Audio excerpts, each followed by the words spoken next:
Hey, it's Julie, and I have not recorded a YouTube video in a long time, but my life is getting back into a place where I think I'm gonna be able to make that happen more often. And I wanted to sit down today and just get back at it, you know, try and get something out there. So over the last year and a half or so, my business has been moving to a new location. We used to be located in an old historic house. We are now located in a beautiful historic what used to be a florist shop. And so you see behind me the product of the last bit of time's work. We have a really pretty space, but it did take some time to get moved, and about 5 months of renovation, and then we moved in, and then this whole last year was kind of busy just getting used to being in a new spot and having a retail store to operate. So I didn't really end up with as much time to record videos as I used to have, being that we didn't used to really have retail hours open to the public. So we've been adjusting, and we're finally at a place where I get to have a little bit more time to get back online and do videos for you guys. So I'm excited to be back on, and we have a whole bunch of new subscribers since I last recorded a video. So welcome, you guys. I'm so excited you're here, and I'm going to try and bring more content to the channel as we move along here. And in fact, I'm working on a coaching program that we should be launching later this year, and a lot of that will be video format. So I'll be doing some like teasers and little informative things as we lead up to that. And so this is kind of also to just like flex the muscles, get used to being on video again. Like I said, it's been a while, so wanted to kind of just like dip my toe in the pool and get a feel for it again. So basically, I'm here today to discuss with you the #1 product, makeup product that I think that women should switch out if they're going green with their beauty routine. And so one of the things that we did was we started a green beauty store. And in that process, we now sell not only our skincare, but we also sell makeup by other natural makeup brands. And we sell hair care, we sell nail polish that's non-toxic, made with really safe synthetic chemicals. And then, so basically we now carry color cosmetics, which we didn't used to do before. So I have also spent a year or so really delving into that world. And whereas before I was kind of a casual makeup wearer, now I sell it, so I have to know all about it. I'm in the process of going through makeup artistry certification, and those lessons hopefully are going to pay off in the long run in terms of being able to help clients better. And it's definitely improved my confidence, and also seeing the patterns as people come in and shop has really informed me on like what women are using, what they need, what are the most common questions that we get. So this is, I didn't really feel like doing a makeup tutorial just yet was really up my alley, but I wanted to cover just like kind of simplify it for people, because as people are switching to a greener beauty routine, lots of times it can be overwhelming and they don't really know which product they should start switching first. And you look at your cabinet full of stuff and there's, you know, maybe 20 different items in there, and it's hard to prioritize. You look at it and it's like, well, which one first? And they all, you know, if you're buying good quality products, they're going to have a little bit higher of a price tag associated with them. So budget wise, you may not be able to afford to do them all at once. And so you have to pick and choose a little bit as you're working on it. And this basically is to help people with that process. So basically the #1 product that I really feel like women should switch out first in their beauty routine if they're going green is foundation. And there's a few reasons for that. So I have them written down here. So foundation is the product that a lot of women use on a daily basis.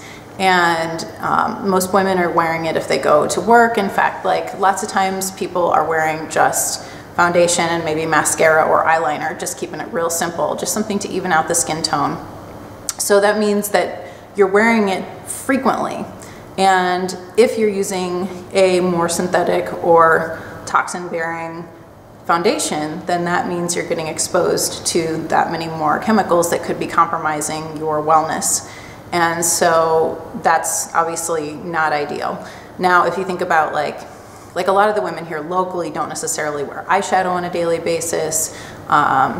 You know, they're not doing the more complicated things. So the foundation is really the basis of their routine, and because they're wearing it so frequently, that makes it a prime item to get switched out as a priority in your routine. And then second of all, the foundation covers a large area of skin. So that's that much more skin that can be absorbing things that you don't necessarily want in your system, like some of the hormone disruptors and other compounds that could be compromising the integrity of your skin. So basically, or even synthetic colorants, those are not really healthful for you. So depending on what kind of colors the product is using. Natural foundations all use mineral colorants in them, so those are not going to be absorbing in, be harmful to your system. But FD&C colorants are definitely not something that you want to be interacting with a whole lot. They can be carcinogenic over time and have other health issues associated with them, including rashes and things like that. So the fact that you're covering such a large area of skin with it also makes it more important to green that first. So like, say if you're using still an eye pencil that happens to be less natural, that you've had in your makeup bag for a while, and you know, just really want to finish using that color, that's not really a huge area of skin. It's just that one little line across your eyes. So really the exposure level is pretty low. That's not as big of a deal. With eyeshadow, of course, you're just covering like a much smaller area of skin. Blush, maybe just going in this area. So those are, you know, less likely to be causing you a heavier toxin load versus the foundation, which oftentimes is going on your whole face and down the neck. So that's a lot of skin to be covering with a product. So for that reason, I think that that also is a good reason to be switching that out sooner. And then as a corollary to that, your foundation could actually be damaging the health of your skin. So your skin is needing to breathe, and a lot of synthetic, and I don't mean like respirate like with lungs, but it needs access to be able to slough dead skin cells. The pores need to be able to release sebum. It needs to be able to conduct its processes and not be just so covered that it can't do what it needs to do. And so basically a lot of synthetic foundations contain silicones.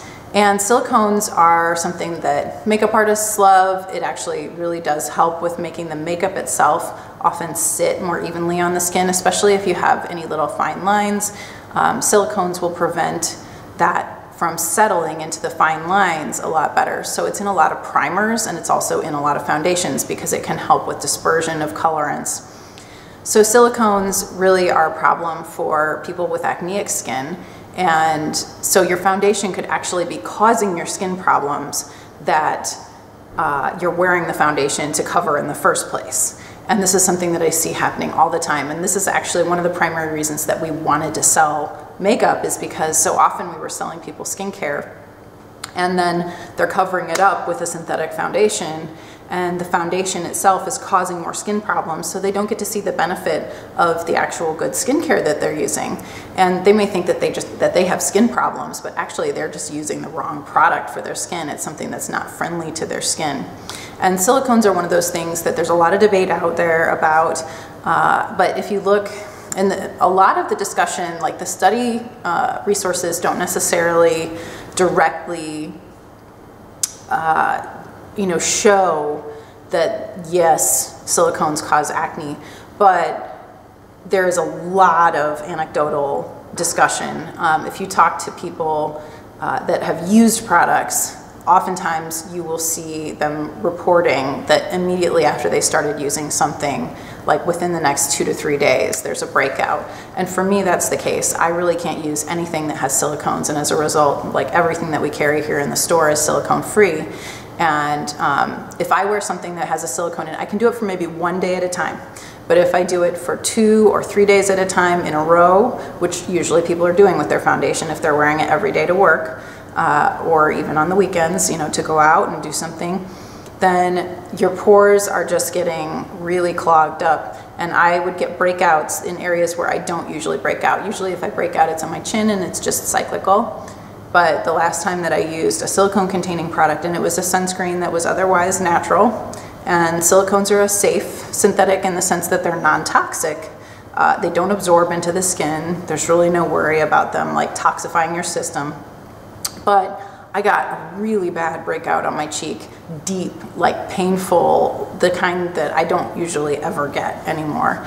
And it was directly related to the use of that product. And so at this point, I do not use any silicones anymore. You basically would want to avoid products that have the chemical name will end in cone. So dimethicone, or it may be something like cyclopentasiloxane. That's also a silicone.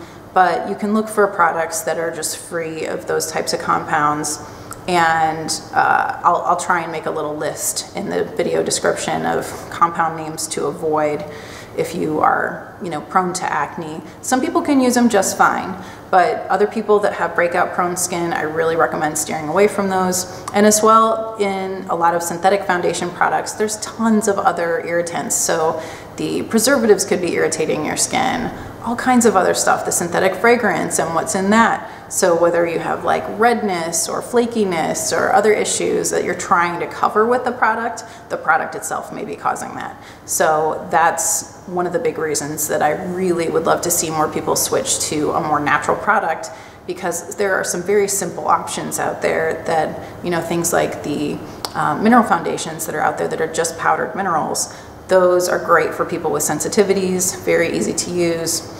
They're not going to give you a lot of complications, and they wear really beautifully. So we carry one brand called Pure that really is beautiful on the skin. It's so simple, and one of the reasons we brought it in was because it was going to be good for people with sensitivities and allergies, because the foundation formula is so simple. So that's a big one. And then number 3 is that natural foundations can often contain beneficial ingredients for the skin. So lots of times a color cosmetic is just a color cosmetic. It's not necessarily skincare. But with a natural foundation, something like the Lauren Brook cream foundations that we carry, they contain nutritionally beneficial ingredients for the skin, to where you're actually providing yourself an anti-aging benefit while you're wearing it, instead of just putting some stuff on that covers the skin and just lays there. So their foundation has argan oil, it has rosehip seed oil in it, green tea, passion flower extract, and it actually has an SPF of 28 because of the natural minerals in there. So you're also getting your sun protection. And that's pretty awesome. So you're doing 2 things in one. You're providing your skin nutrition, and you're protecting it, and you're beautifying the look of it. So you're getting more bang for your buck out of a lot of natural products that way. Not every natural foundation is that way. The mineral foundations can provide a little bit of SPF, so you can get a little bit of sun protection benefit from that. Anything that contains zinc or titanium is going to be reflecting a little bit of the sun's rays, but they don't necessarily measure that for every single foundation that's out there. And then there are liquid foundations like the Pure liquid foundations, and these are a bit more neutral. These don't necessarily provide the nutritional benefits, but at least they don't contain any skin irritants either. So it's a very easy to wear formula for people that may have allergies or other issues. So those are some of the big reasons that I really feel like if you're going to switch out one makeup product in your routine, it should be your foundation. And it's definitely the thing that we sell the most of to women.